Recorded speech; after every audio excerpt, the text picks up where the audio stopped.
Right. ఈ ముందుగా విఠల్ గారు మీరే చెప్పండి, ఏమిటి ఈ పరిస్థితి?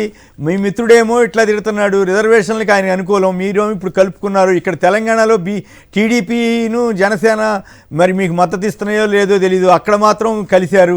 ఏమిటి ఈ గందరగోళ పరిస్థితి? దాని తోడు అమిత్ షా గారు నిన్న ముస్లింలకు రిజర్వేషన్లు ఎత్తేస్తామంటున్నారు.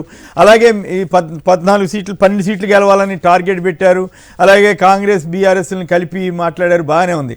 కానీ ఓవరాల్గా చూసినప్పుడు నిజంగానే ముస్లింలకు రిజర్వేషన్లు ఎత్తివేస్తామని ఎలా అమిత్ షా గారు ఇక్కడికి వచ్చి ధైర్యంగా చెబితే, అక్కడ ఏపీలో కూడా మీకు నష్టం జరుగుతుంది కదా. చంద్రబాబు గారు మిమ్మల్ని బండబూతులు తిడుతున్నాడు కదా, అసలు ఓటు హక్కే తీసేస్తారంటే ముందు మీరు రిజర్వేషన్లు తీసేస్తామని చెబుతున్నారు. ఏమిటి ఈ పరిస్థితి? ఈ ఓవరాల్గా ఈ సిచ్యువేషన్ మీద మీరు ఎట్లా విశ్లేషిస్తారు?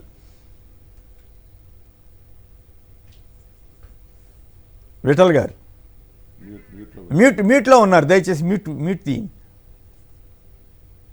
సార్ కొమ్మినేని సార్, మీకు అక్కడ ఉన్నటువంటి ఇద్దరు మిత్రులు దయాకర్ గారికి, శ్రీధర్ గారికి, వీక్షకులందరికీ గుడ్ మార్నింగ్ తెలియజేస్తూ, చంద్రబాబు నాయుడు గారి రాజకీయాన్ని మాకనే ఎక్కువ మీరు చూశారు. మీరు ఒక విశ్లేషకుడుగా 2090s నుంచి కూడా 2000లో కూడా చూశారు. సరే, ఇవాళ మాకు తెలంగాణ ప్రాంతానికి వచ్చి చాలా స్పష్టంగా తెలంగాణ ప్రాంతంలో టీడీపీతో కానీ ఇంకెవరితో, జనసేన అంటే మాకు ఎన్డీఏలో భాగస్వామ్యమైన పార్టీ ఉంది కాబట్టి జనసేన మాతో ఉంది. టీడీపీతో తెలంగాణలో ఎలాంటి direct or indirect poll understanding లేదు. మేము ఇండిపెండెంట్ గా ఇక్కడ వెళ్తున్నాం, ఎలాంటి పొత్తు లేదు, ఎలాంటి సంబంధం లేదు. ఆంధ్రప్రదేశ్ విషయానికి వస్తే అక్కడ ఉన్నటువంటి ఆంధ్రప్రదేశ్ బీజేపీ శాఖ, ఆంధ్రప్రదేశ్ లో ఉన్నటువంటి తెలుగుదేశం పార్టీ, జనసేన కలిసి పోల్ అండర్స్టాండింగ్ లో పొత్తుల ద్వారా ఎన్నికల అంటే మీరు తెలివిగా మీరు తప్పించడానికి ప్రయత్నం చేస్తున్నారు. కానీ ఎన్డీఏలో చేర్చుకున్నట్లు మీ నడ్డా గారే ప్రకటించారు. ఎన్డీఏలో భాగస్వామ్యం అంటే తెలంగాణలోనేమో కాంగ్రెస్కి చేస్తుందా టీడీపీ, అక్కడేమో వాళ్ళు మీ బీజేపీ చేస్తుందా? ఏం అక్కడ బీజేపీకి మీ చేయటం కాదు, బీజేపీ వాళ్ళే చంద్రబాబుకు సరెండర్ అయినట్లుగా అక్కడ నడుస్తూ ఉంది కదా. ఆయన వెళ్ళి ఢిల్లీలో ఆత్మగౌరవం పోగొట్టుకునే విధంగా కూర్చున్నాడు, వేరే సంగతి. సార్ కొమ్మినేని సార్, అక్కడ వార్తలు, అక్కడ విశ్లేషణలు, అక్కడ టీవీ ఛానళ్ళు, అక్కడ పత్రికలు ఎట్లున్నాయి మనం చూస్తాం. ఎవరి పత్రికలు ఎవరైనా పత్రికల గురించి కాదు, నేను అనేది ఏంటంటే మీరు రిజర్వేషన్లకు వ్యతిరేకం, మేము ఎత్తేస్తాం అంటున్నారు. మరి రిజర్వేషన్లకు అనుకూలం, అసలు ఓటు హక్కే తీసేస్తారన్న వాళ్ళతో మీరు కలుస్తున్నారు. ఆయన జాతీయ పార్టీ, మళ్ళీ మీరేమి తక్కువ అంచనా మాకండి. చంద్రబాబు 2019లో మీరు ప్లే చేసిన వీడియోనే మనం చూసినాము. 2019లో ఏమేమి మాట్లాడాడు మోడీ గారి పైన, టెర్రరిస్ట్ అని కూడా అన్నారు.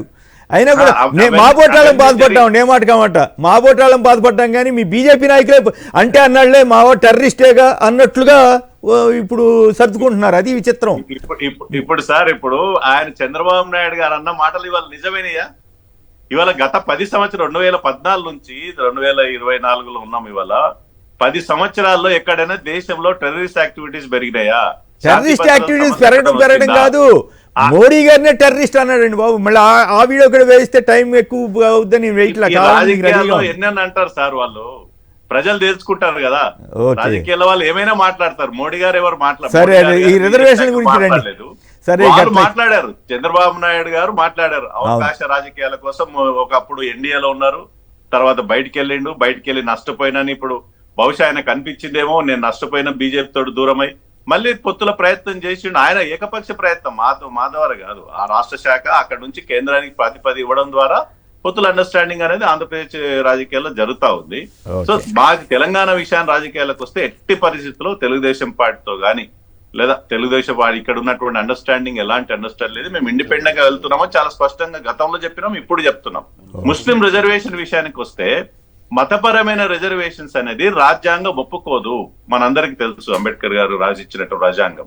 అది సుప్రీంకోర్టులో కేసు నడుస్తుంది. అనేక సందర్భంలో మతపరమైన రిజర్వేషన్ సుప్రీంకోర్టులో, హైకోర్టులో వివాదం అయింది, సుప్రీంకోర్టు దాకా ఉంది. అయినా కొన్ని రాష్ట్రాలు అమలు చేస్తున్నాయి. ఆంధ్రప్రదేశ్, తెలంగాణ రాష్ట్రాలు కూడా 4% రిజర్వేషన్ అమలు జరుగుతా ఉంది. మతపరమైన రిజర్వేషన్ రాజ్యాంగం ఒప్పుకోదు కాబట్టి మేము దానికి వ్యతిరేకం అనేది బీజేపీ విధానం. అది ఒకవేళ ముస్లింలు ఉన్నటువంటి పేద వర్గాలు ఒకవేళ ఉంటే వాళ్ళు బీసీ కోటాలో రిజర్వేషన్ పొందొచ్చు. ఇక్కడ దూదేకల ఉంది తెలంగాణలో, దూదేకులని అనకూడదట ఇప్పుడు ఏపీలో అనుకుంటా. నూర్ భాష, బీసీలలో కూడా నూర్ వాళ్ళు భాష అని. లబ్ధి పొందుతున్నారు. నూర్ భాష. ముస్లింలు బీసీ ఒక కులంగా తీసుకొని దూదేకుల కావచ్చు, రజక ముస్లిం రజక కావచ్చు, దూదేకులు బీసీ అనమాకండి. కులాల్లో లబ్ధి పొందుతున్నారు.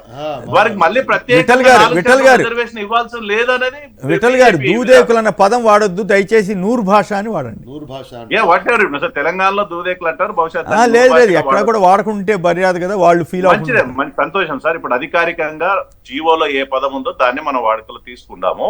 సో మతపరమైన రిజర్వేషన్ బీజేపీ వ్యతిరేకం కానీ ముస్లింలు ఉన్న పేద వర్గాలకి మేము వ్యతిరేకం కాదు. ఎందుకంటే వాళ్ళు బీసీ కులాల్లో బీసీలో రిజర్వేషన్ పొందుతున్నారు, ఇప్పటికి లబ్ధి పొందుతున్నారు.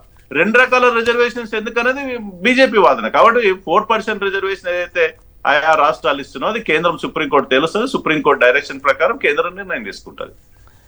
రైట్.